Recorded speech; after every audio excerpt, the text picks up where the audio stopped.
Life podcast, man. It's really a pleasure having you on. Thanks, brother. I appreciate it, man. It's an honor to be on here. You got some pretty good strength coaches on here. You deliver some great information, so it's an honor to be on here, brother. Thank you so much, man.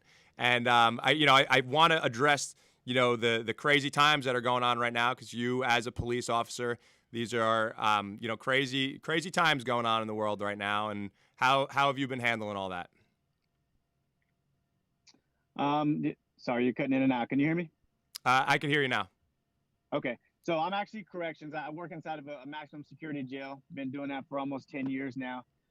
Things over here, I'm in Orange County, so in California. So things aren't super crazy as far as, I mean, it's not LA and it's not New York, but you do get your riots here and there. But overall, it's been pretty steady over here. I know we got a lot of stuff going on, and we're just trying to stay positive throughout this time. That's great, man. That's all you can do, and just keep leading by example, man. Just you're setting a good example for all the police officers out there that are working hard, doing their jobs, and trying to keep everybody safe. And corrections, police. To me, it's all very similar work, right? I'm sure. So Yeah. just stay safe out there, man. And why don't we kick this off with a little bit of your backstory and kind of tell everybody who you are and what you do in the strength and conditioning industry? Yeah, definitely, man. All right, so my name is Andrew Mexico. Most people call me Drew. Kind of like you, Chris. I started out. Obviously, I'm still currently in law enforcement, like you were a firefighter back in the day.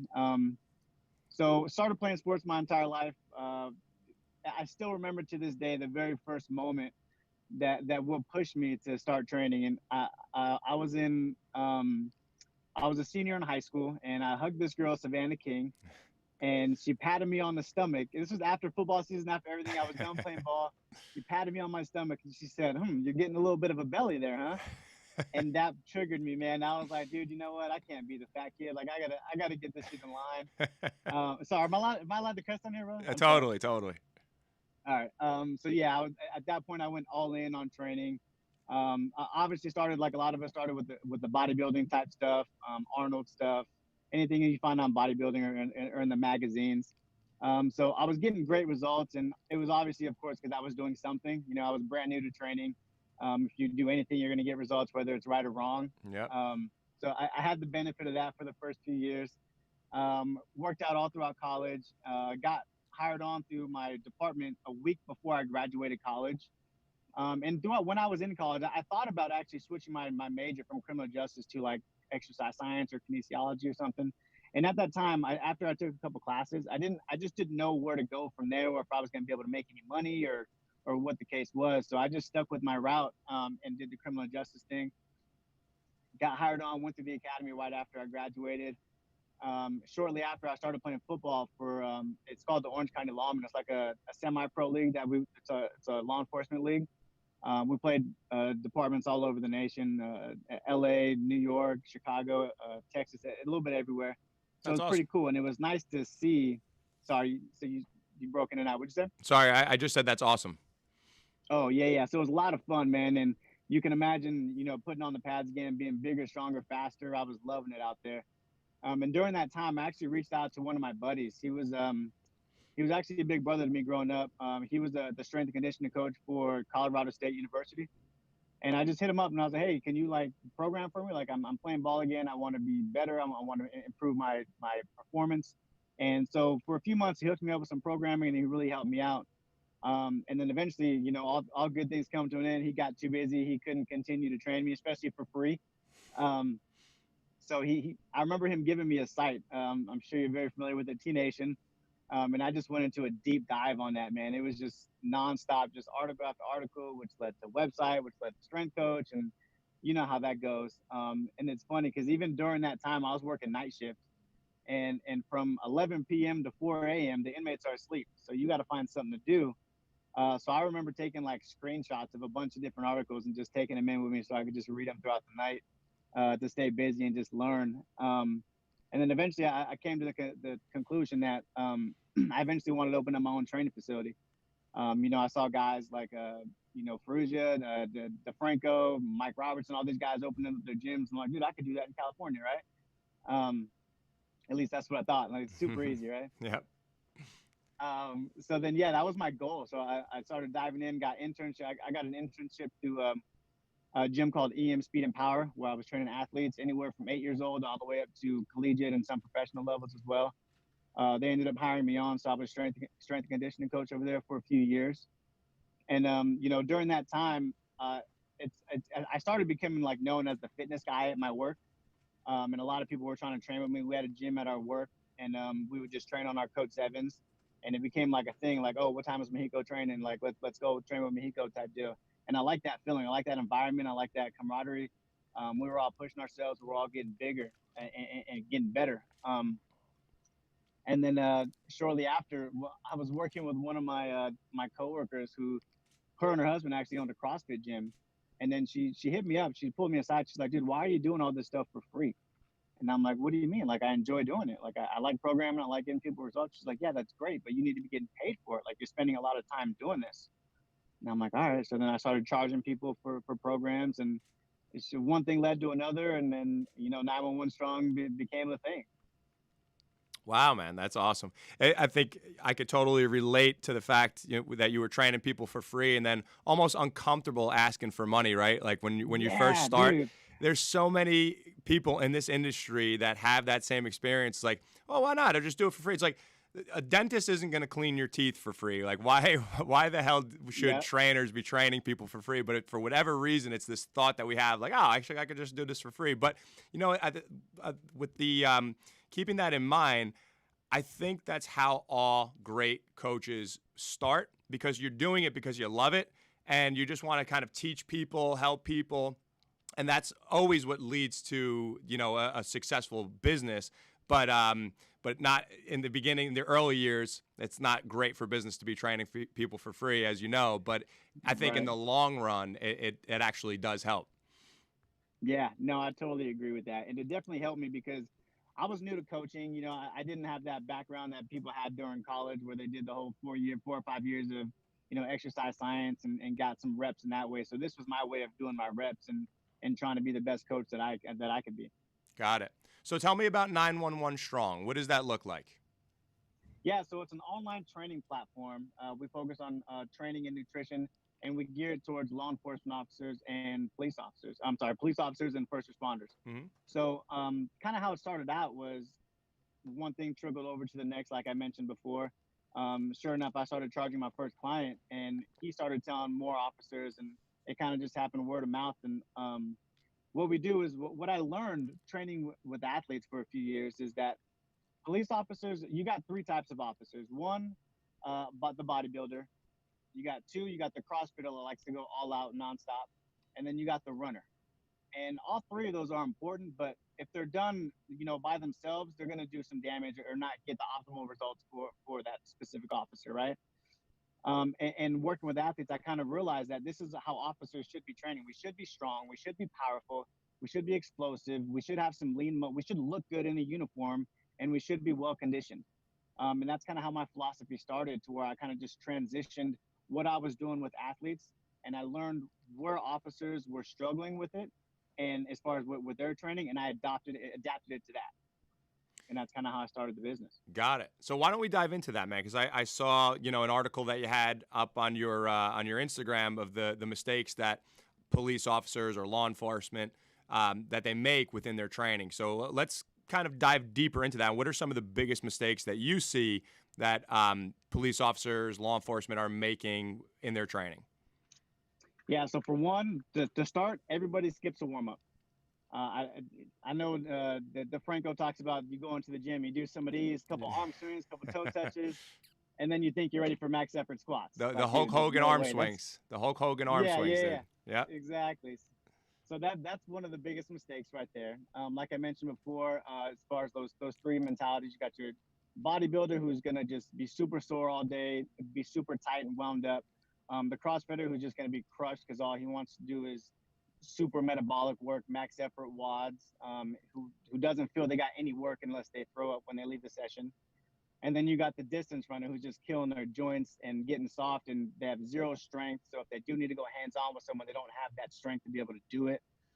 Um, Nutrition is obviously super huge. That's one of the things that we struggle with because we deal with people that are, in custody, on patrol, investigations, SWAT operators. So being able to find a nutrition plan that fits them, that they're going to be able to sustain on and off duty, is a challenge for sure. Um, I would say not knowing how to properly condition the correct way, kind of just skipping the whole aerobic base itself and just going straight anaerobic or glycolytic stuff. There's some balls to the walls type deal. Um, yeah, those are kind of the big takeaways as far as the mistakes that happen with law enforcement officers. Got it. Obviously, sleep does carry over as well. Yeah, and I think it would be great if we could kind of hop into all these things. But now, strictly from a training standpoint, I think some people, some guys that let's just use the bodybuilder example, that's the only way they know how to train. Right. So like what are some things, what are 1 to 3 things that they could start doing today? Let's just say they start incorporating a warm up, right? That's the first thing. They got to get loose. No more Hulk Hogan arm swings before they jump into Yeah, their max effort squat day, right? But a good exactly. thorough warm up. But what are some other things that they can do to make their training more performance based that will then carry over to their career? Yeah. So for one is stop training for muscles and train for movements. We focus on the big foundation of movements, the squat, the hinge, the push, the pull, the lunge, the carry. Those are all very important things that they should be doing right now and hitting those each movement either on a weekly basis or a daily basis, depending on how their training split goes. Um, Find a training split that's going to work for you and your schedule, and understand that if you're working a 16-hour day, you're not going to want to do max effort squats after that shift, and even if you do, you're going to be cracked out on stimulants, and your training session's not going to be good, and your recovery as well. Right. So learning how to adopt the different training days for your weekly training split is very important. um, Learning how to condition the proper way. So I would always start with more aerobic based focused work in the beginning phases of a program before you even get to anaerobic stuff, because we really want to dial that in first and build the biggest base and foundation that we can before we dive into any anaerobic stuff like that. Um, so that's kind of how I would start. If that Got makes it. sense. Hope Yeah, that answered your question. totally. And when you are coaching somebody, when you're training somebody, what's a typical program, what's a typical training split look like for you that you like to use for people who are police officers and working shift work and all that? Do you like to do, upper lower full? How many days a week do you like to train? How do you split it up? Yeah, so I do like if they can train 4 days per week, I like the upper lower split. If they can train 3 days per week, I'll do like the upper lower full. I find that loading, like I mentioned earlier, loading the heavier load stuff on their off days when they're well rested, their nutrition's probably a little bit better. Is going to be more conducive to their training and getting better results in recovery. And then on their work days, doing more like accessory based work, maybe throwing in some conditioning, some cardiac output circuits, things like that. Yeah.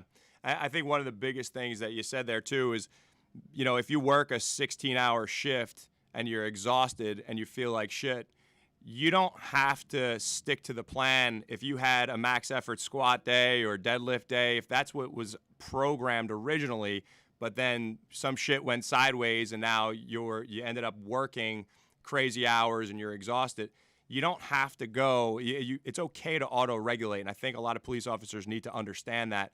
You could shift gears and say, you know what? I don't want to skip my workout, but I'm going to do something. I'm going to go break a sweat. I'm going to go get some movement in. Maybe I'm going to get some aerobic work in, or maybe I will get some strength work in, but maybe I'll do a couple legs of some unilateral stuff. I'll do some hinging and I'll go home. You don't have to stick to exactly what's on paper because, as you know, life happens, right? And especially with this career, things are going to happen, things are going to change. So don't be afraid to shift gears and kind of steer away from what you were supposed to do that day, because live to train another day. Yep, absolutely. And that's one thing that I struggle with early on when I'm training somebody new, is because they have that alpha mentality, like, no, I could do this shit, dude. I got it. And it's like, no, man, you're not proving anything to nobody, and you're breaking yourself down. So what's more important? You doing this heavy deadlift or heavy squat, jacking up your back and going on workers comp and not being able to provide for your family, or is it okay to just do some split squat work or some reverse hypers or some back extensions that day? You Totally. know? Mm-hmm. Mm-hmm. Yeah, man. And so what are some things that you'd like to do to stay on the topic of recovery, right? What are Mhm. some things that you'd like to do for recovery? For one, we like to do mobility circuits. Mobility is a huge thing. That leads to a lot of injuries in police officers. You know, your lower back, your knees, your shoulders. A lot of that is caused from mobility and just being stuck in a car all day, stuck in boots all day, just being in poor positions that are not optimal for you. We do a lot of like breath work. I'm really big on that. We got a lot of chest breathers here, which drives that sympathetic nervous system. So we really want like to shut that down and get more parasympathetic with different breathing drills, different box breathing. Maybe if they want to throw in some yoga, just going on long walks, 20-30 minute walks, just nice and relaxed, not a jog, not a sprint. Any type of massage work, maybe at least I try to shoot it for at least once or twice per month to actual massage work, and those are primarily the more. You got a couple people that go a little bit beyond and do the cryo and just go more float tanks and things like that. But the majority of people, I would say, we stick with just those recovery modalities. Got it. And so for all the meatheads that are out there listening right now, all the meathead police officers that are like, what do you actually do within training? So now let's go back and let's imagine that it is a day where they could push the envelope. How do you break that down? Like, what does a typical training session look like with you? Yeah, so I start every session with what it's called the 10-4 warm up, and I kind of coined it because you should be able to get it done within 10 minutes, and there's four components to it. So component number one is your release work, some type of SMR work, some lacrosse ball work, something like that, focusing on those target areas that you're trained.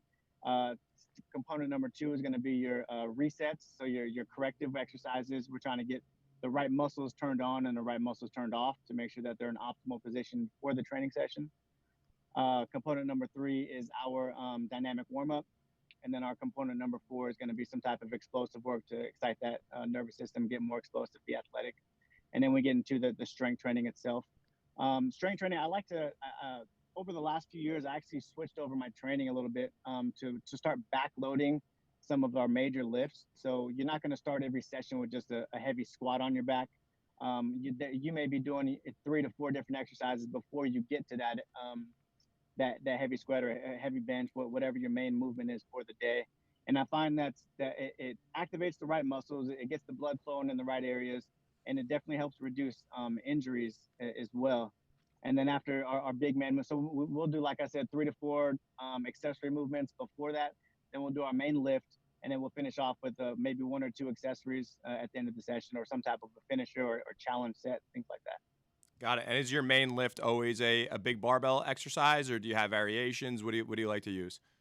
Yeah, definitely variations. I do include multiple barbell exercises, like let's just say front squat, back squat, Zercher squat, different deadlift variations. I don't like to do the same things over and over again.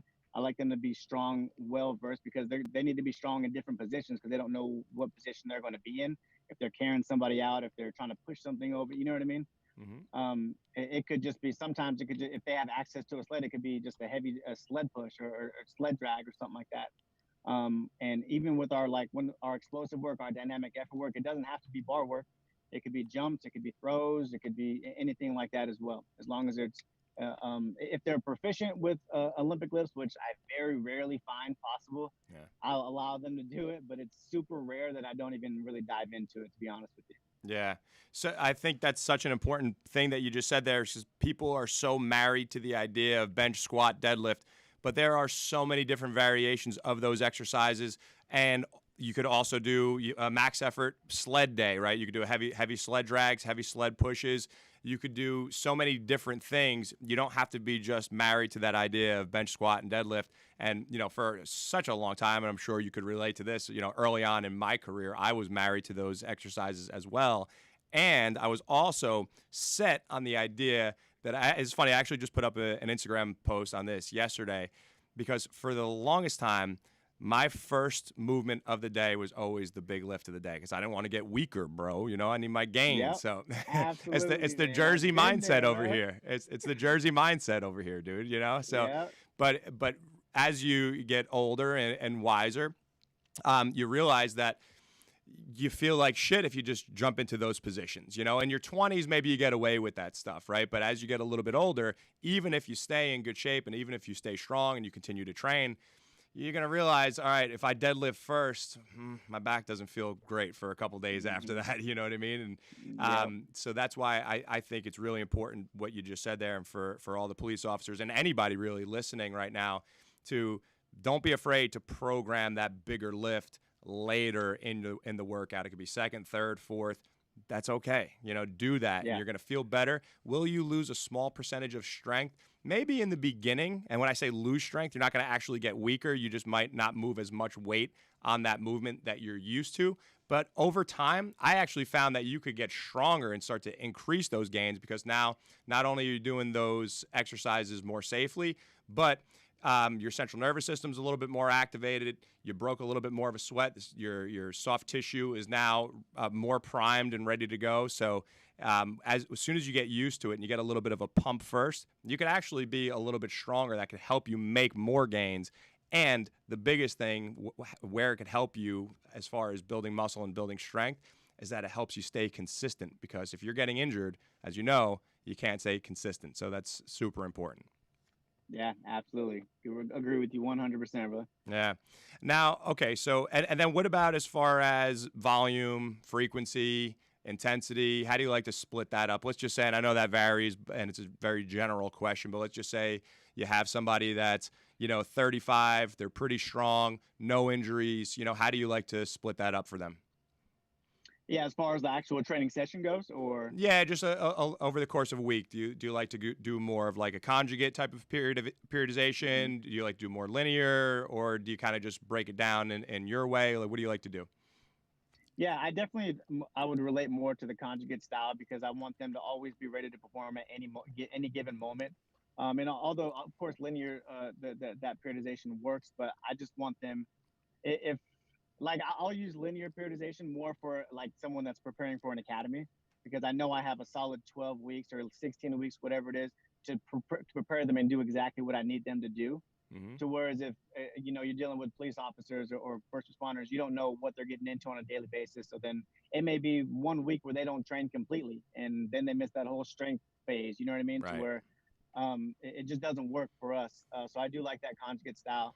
Um, so as far as like we usually for as far as strength goes, we don't typically go into like the ones and the twos. We'll get into the twos very very rarely, but usually we float anywhere between that 3 and 7 rep range, even for our max effort work.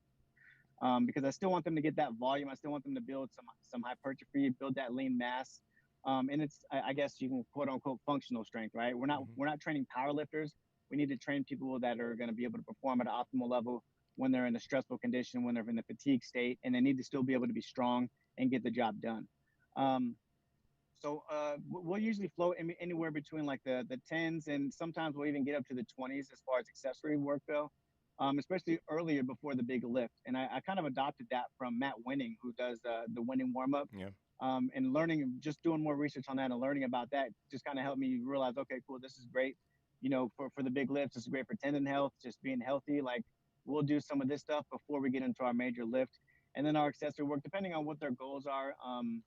Like I said, it could be more fat loss conducive, where we're doing some type of finisher, or if they're really trying to build some muscle, it could be like drop sets, rest pause sets, things like that. Got it. So now to shift gears from the strength work into the conditioning side of things, how do you like to split up your conditioning work? Do you like to throw in finishers? Do you like to do conditioning on off days? Do you have speed days? How do you like to break it up? And I know Yeah. that's So that's a like, general question as well, because I know it always varies and it depends. But yeah, just generally speaking, using that same 35-year-old meathead example. gotcha. Okay. So what I've realized, a lot of my clientele that comes to me is they come from like a CrossFit background, high intense background, like I mentioned, and they like this. They enjoy circuits. They like to feel like they got some work done. They did some unconventional stuff that they feel carries over to their job. But I want to do that on my terms in the way that it's going to be beneficial for them. So I give them that circuit, but I do a cardiac output circuits, and I'm sure you know what those are. But for your listeners, we rotate anywhere between 5 and 10 different exercises, and the goal of that session, it could be anywhere between 30 to 45 minutes that we rotate through. And the goal of the session is to keep our heart rate between 120 and 150 beats per minute. And the goal is to stay there the entire time, and that's going to help kind of build that aerobic base. The other big conditioning tool we like to use early on are tempo runs, because if you're coming from a running background, you like to run, you like to get out there, you like to be outdoors. But how often are you going to, chase someone for 3-4 miles at a 9-minute pace? You're never going to do that. So if Hmm. we can work in tempo runs where we're operating at about a 70% effort, and we're doing anywhere between 10 to 15 reps for about 10 to 15 seconds, or we can go distances, that at least allows them to get that sprint, to work on their sprint mechanics without really crushing them. And then we like rest 60 seconds between sets, or we can just wait till their heart rate drops to about 130 before we perform that next set. And then once we do work on their aerobic stuff for a few, I would say anywhere between 3 to 6 weeks, then we start getting into our anaerobic stuff where we're doing like, all out sprints or hill sprints, or, then we can start getting into metabolic circuits, things like that. But we sprinkle those in. I primarily like to do those on completely separate days. If the time doesn't allow them and they don't have that extra training day, I do only like to make those workouts maybe like 20-25 minutes, just to get them in and out, and then back onto whatever they were doing. Or if they need to do it at the end of their session, we'll break it up into the end of their session as well. Love it. One of the things that there are two of the things I should say that are completely overlooked when it comes to fitness, and this is for everybody, but especially for law enforcement, are sleep and stress, right? Two critical things where if you want to build muscle, if you want to get strong, if you want to lose body fat, we have to manage those things, right? We have to prioritize those things, right? Definitely. So why don't we start with sleep? Because for anybody who knows anything about law enforcement, you know that you don't just work a regular 9 to 5 and you go home, right? You're working shift work. Sometimes you're working more hours than you planned. You're going into work at 7 at night and leaving at 7 in the morning. So with that said, how do we optimize sleep for people who work shift work, especially those who Yeah. work overnight?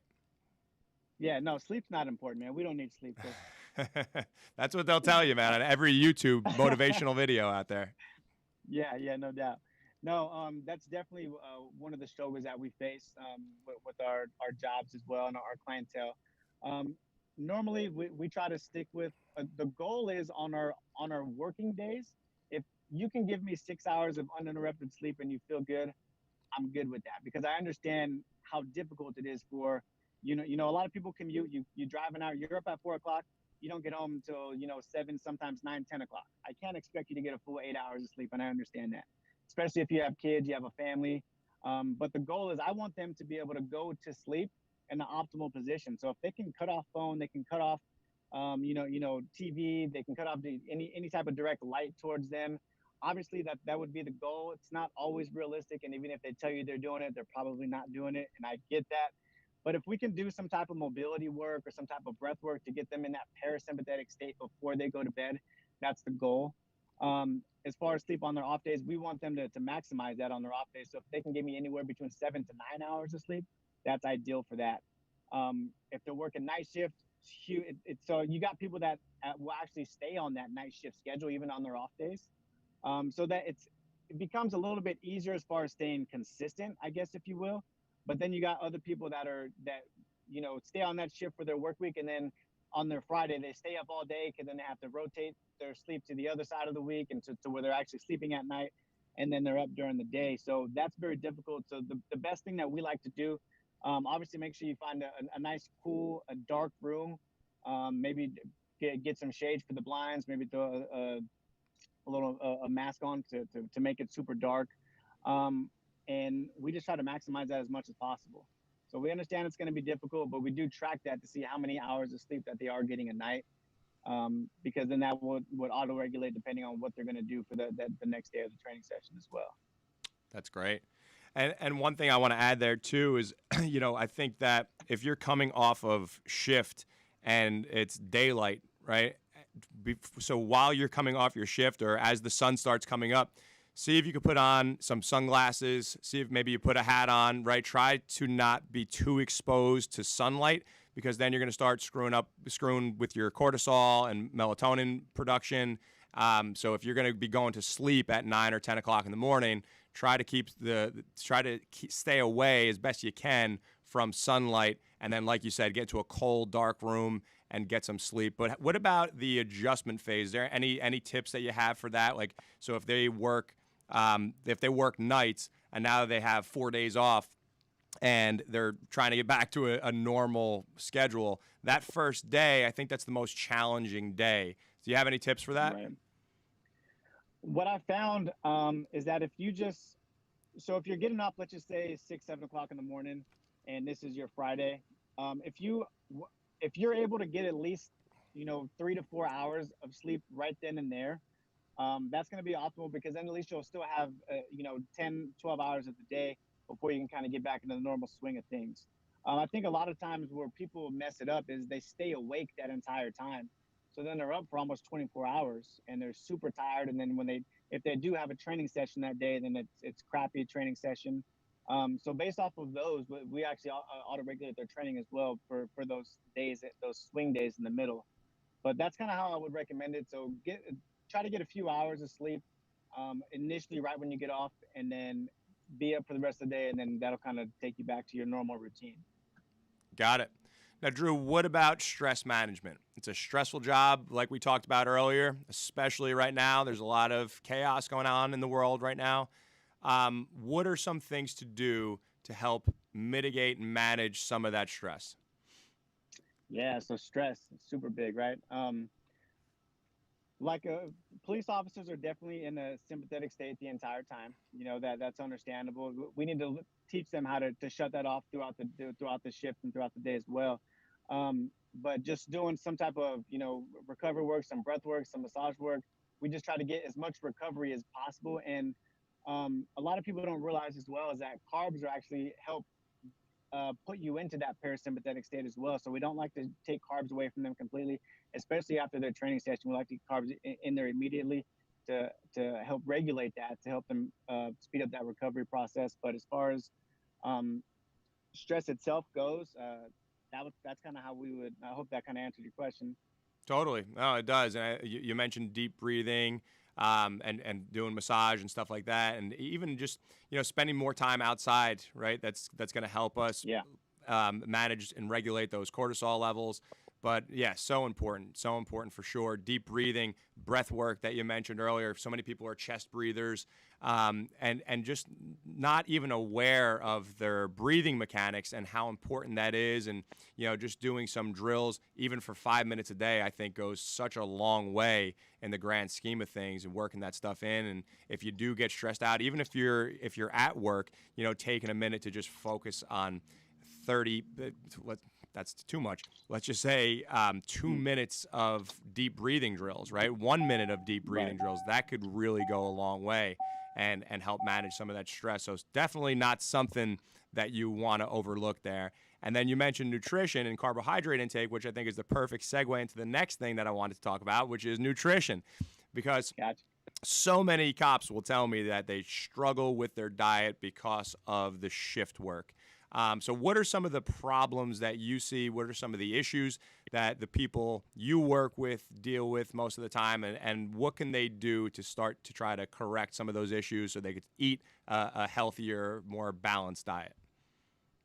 Yeah. So one of the things that they do wrong is, like I mentioned earlier with the mistakes, they just jump from diet to diet to diet based off of what they read in the book or what some documentary that they read or some coworker did, and what that does, it just sends them down a yo-yo path to where they lose 5 or 6 pounds, then they gain it back, and then they lose 5 or 6 pounds again, and then it just messes up the hormones and everything is just jacked up.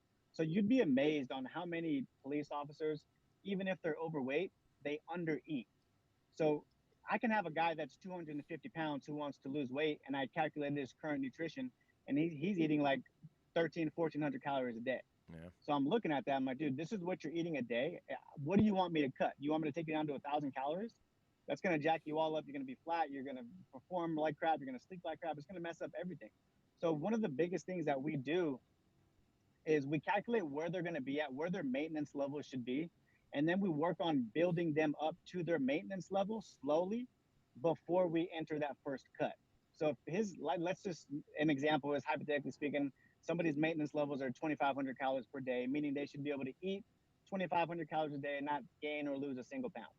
But right now they're eating 1,200 calories. So we need to slowly increase that all the way up to 2,500 because that's homeostasis. That's where we need that's our foundation. And then from there we can have a solid cut that's going to be, sustainable. So that's kind of how we rotate their nutrition. We have to build a lot of them up to their maintenance. Then we cut for about 12 to 16 weeks, and then we have to build them back up because we can't leave them there because that's going to jack everything up. So we got to build them back up to their maintenance and then cut again, and then build. That's kind of how we operate in these waves, and that kind of helps keep energy levels good, it keeps sleep good, it keeps performance good, and helps them keep getting results. And that's kind of how we just rotate everything. As far as shift work goes, we need to figure out. Obviously, it's easier to eat on your days off. Depending on where you're working, if you're working in jails, it's a lot easier. It's more of a controlled environment, if you will, even if you're in a maximum security jail, because you kind of know the day-to-day operation. So it's like, hey, I got 10 to 15 minutes here. Let me heat up some food and eat. But if you're on patrol or you're doing some type of investigation or something, it's a little bit more difficult. So we may need to be able to eat more. Nope. Sorry, Oh, there you go. can You're you hear back. me? Yep, Oh, we sorry. got you.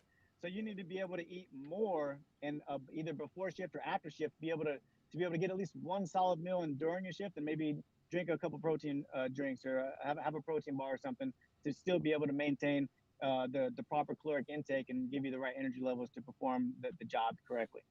Yeah, I love that. And what's funny is as you increase their calories, bringing them back up to maintenance, oftentimes they're going to start losing body fat because they're eating more food on the way, right? So everybody's usually Yep. pleased with that. And if you could eat more and lose some body fat while you're at it, that's a win-win for everybody.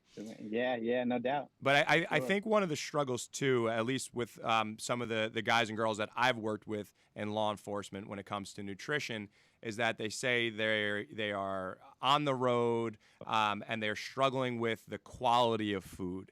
And one of their go-tos might be fast food, or it might be stop at a Dunkin' Donuts, or it might be, and not only are you up uh, overnight working this shift work, but now you're eating Taco Bell at 3 o'clock in the morning. That's not good for anyone.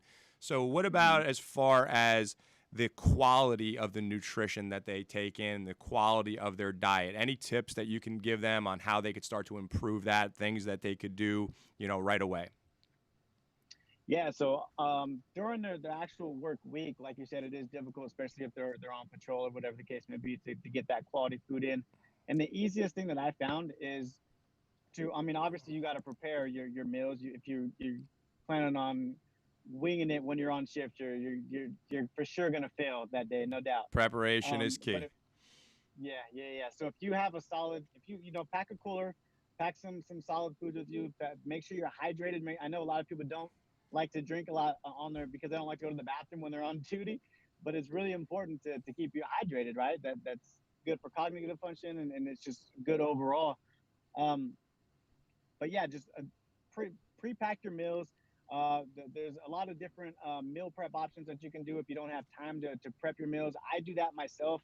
I order at least 10 to 15 meals per week for myself because I don't like to cook a lot, nor do I have the time to do it. And it's all about, just like you said, getting those proper nutrition that to where you're not eating Taco Bell. And if you do have to go out, make smarter choices. Pick up. I don't know what kind of food you guys have out there in Jersey, but like there's like flame broilers and Whopper grills and stuff out here. Like get those, ditch the sauce, and get the veggies, get the proteins, and get the good carbs in there as well to help you make it through that shift as well. Got it. Got it. So we covered a lot of ground here, Drew. We covered stress management, we covered sleep, we covered training, nutrition, conditioning, recovery. What else are we missing here? What's another component? What's another piece of this puzzle that we didn't cover for law enforcement? What they can do and work into their training week, they work just into their lifestyle in general that could help them see better results, feel better, perform better, and kind of check all those boxes. Yeah, one thing I didn't really touch on is training.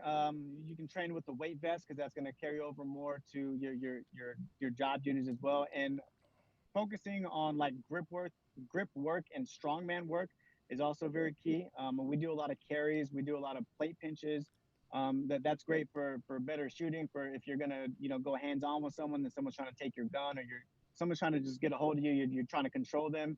Um, it's always good to study, practice some type of martial arts in that sense, some type of MMA or something like that. Because it's not a matter of if your number gets called, it's a matter of when, and you need to be able to perform during that time. Um, Yeah, we covered a yeah, lot. And what about, yeah. so as far as the one thing I wanted to ask you about too is, because we talked about building that aerobic base. When you do jump into anaerobic training, what are some things that you like to do? And do you do any glycolytic work, or do you like to do strictly alactic stuff? Yeah, so we later on, once they've done their conditioning for at least 10 to 12 weeks, we'll get into more glycolytic stuff.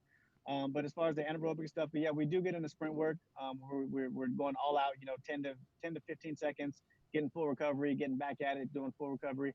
Um, and then once we get into so once they continue to progress on that, then we'll get into sprint work with added calisthenics in the middle, whether it be like some type of core work, some type of push-ups or pull-ups, and then sprint again, and vice versa. Because I eventually we want to build this foundation, but we want them to still feel what it's like to train at a high level when they're fatigued, right? And that's another reason why oftentimes we'll program explosive movements later on in their workout, Hmm. because I want them to know and feel like, okay, cool, I did the lunges, squats, and RDLs. Now I'm sprinting, and I still feel good, because that's what you're going to be like when you're on duty. I love that. I love working in some of the power stuff later in the workout, because especially for this job, you know, when shit hits the fan, it's not going to be like, all right, it's going to be a perfect sequence, right? We're going to do our power stuff first. You got to be nice and explosive. No, you need to be explosive even when you're fatigued, right? So if shit goes down, you're prepared. If you need to throw, if you need to grapple, if you need to throw a punch, whatever needs to happen, right? You need to be explosive, and you might have just chased somebody for 3 miles before that actually happens, right? So you need to be explosive Yep. and powerful. So don't just get caught up in like, okay, I got to do my power stuff first. I'm gonna do my strength stuff. I'm gonna do my hypertrophy stuff. Like, we can change the order of these things, and you should, Yeah. from time to time, to make sure that you are continuously making some type of adaptation and preparing yourself for the tasks at hand. And listen, all the stuff we've covered today, Drew, this goes for obviously anyone in law enforcement, but it goes for anybody in general, right? I mean, we could talk about the same things that we just covered could apply to anyone listening to this show, right? Unless you're a bodybuilder or a physique competitor, you should be training for more performance. Doesn't mean you can't throw in some bodybuilding stuff. We all like to get them gains, son. Of But course, got to. It's but beach season, baby. that's it, man. Come on, it'll be Tiki. You got to come over here to Tiki Bar next summer, man. Hell yeah, We'll have a yeah. good time. But but you have to be ready to perform, because whether you are a police officer or whether you are the mom of 5, you have to be able to perform. You should feel good. You should be able to move well. You should be strong. You should have lean muscle mass. You should eat well. You should sleep. You should recover.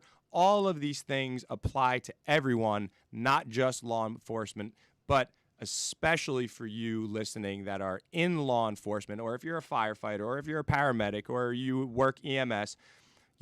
All of this stuff needs to be taken really seriously. And I think the best thing that you can do to get, because this is a lot of stuff, right? You might be listening and being like, oh, this is a lot of shit. How do I know? What the hell is alactic? Like, right? That's why it's so important to have a coach. That's why it's so important to let somebody else manage this stuff for you. I preach it on probably every single episode of this podcast on how important it is to have a coach in different areas, whether it's business or relationships or fitness or whatever. Don't try to just do this stuff on your own, because it's not your job. It's not your career. Guys like you and I, Drew, we do this to help other people, right? So that's why I think it's so important for anyone listening right now, if you feel overwhelmed, to make sure that you hire a qualified coach that could truly help you get to that next level. Dude, I'm so glad you mentioned that, because that was actually going to be my next point. Is we get these mentalities. We're like, oh no, I read this article, I know what I'm doing, or I'm getting the. It's like, bro, you've looked the same for the last 4 years I've known you, and you're getting worse, and you're blaming it on age. So you're doing something wrong, brother. Like, don't be afraid to invest. Like you, I'm sure you've invested in coaches. I've invested in coaches, business coaches, life coaches. I've always gotten back tenfold from what I invest in, right? And I strongly recommend whether you invest in programming and coaching, whatever it is, find something, because like you mentioned, this is not what you do. If I have if my air conditioning goes off in my house, I'm not going to try to fix it myself. I'm going to call the AC guy to do it. Mm-hmm. Your body is more important because this is something that you're going to do every day, and especially you're caring for yourself and caring for somebody else in the community as well. Totally. And when you pay attention. So if you're someone who is not taking your fitness as seriously as you should be, especially if this is your career, you know, when you make that investment, now you're way less likely to just say, screw it, you know, because how often does that happen too? We talked about the police officers that do enjoy training, but there are many that kind of put it on the back burner. I'll start next week. I'll start next month too. And, you know, then you're doing yourself a disservice by putting that on the back burner. Like you have to be able to perform. You need to stay healthy. And, you know, if you're continuously putting that stuff off, man, it's so important for you to say, you know what, this is time for me to invest in myself and work on myself and make sure that somebody's holding me accountable, that I get this shit done, because obviously I haven't been able to do it for myself. Yeah, no doubt, man, 100%. Yeah, man. And speaking of, so if anybody listening to this would like to work with you, where could they find you? Tell us all about that. Yeah, so I do a lot of my stuff primarily through Instagram. So you can go on 911strong.com, NINE, the numbers 11, and then strong. You can download a free top 10 mistakes that law enforcement officers make right on there as well. Just get connected with me, shoot me a DM. I respond to everyone personally. And you can also visit my website, 911strong.com as well. But primarily everything is done through social media, through Instagram. Awesome. Drew, I want to thank you so much for coming on, man. This was great. I really appreciate you taking the time, and you are making an impact over there, man. You're changing lives, and you're helping a lot of people, and this is, you know, now more than ever, a really important time for law enforcement to prepare themselves physically, mentally, emotionally, keep their nutrition in check, and everything else that we covered. So keep up the great work over there, man. Thank you, brother. I appreciate it. You too, man. You're killing it, brother. I love watching your videos, hearing your content. Good shit. Thank you so much, dude. All right. Definitely. Guys, I want to thank you so much for listening. Make sure you head over and follow Drew on Instagram and check out his content. He's got a lot of great stuff out there. And I want to thank you again for listening to our conversation today. And I will catch you guys next week on another episode of the